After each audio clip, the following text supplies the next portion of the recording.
Let me get a sense of it here. So we're coming 16 feet this way and 8 feet this way. That's right, Justin, and we're starting the layout right at the corner. All right. So the first thing we'll do is drive a pin in the ground right at the corner. Okay. And then you'll take the pin and the hammer and the end of the string. Yep. Down to the other end of the fence. This is where the fence is actually going to sit. This is where the fence is actually going to sit. Now you want to come uphill just a little bit. That's about right. And I would put that pin right in between your feet there. All right. With the 16-foot run laid out, it's time to square off the adjoining 8-foot or L section of the fence.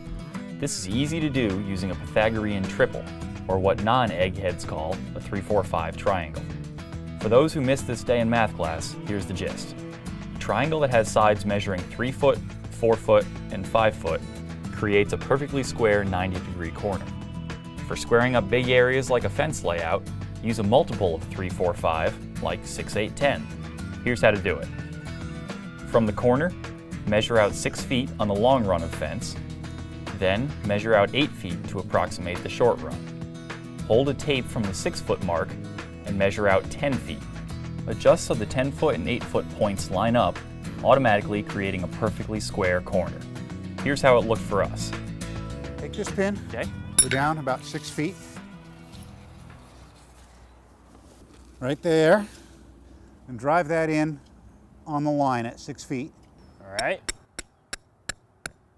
Okay, good. Hook your tape measure on there.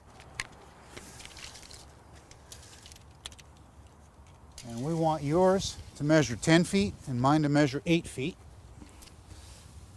Talking about the tape measures, The tape right? measures, yes. And that will give us a square corner. You want to drive that in? I'll sure try. I got a secret for you, though. What's that? I'm not left-handed. Oh, man.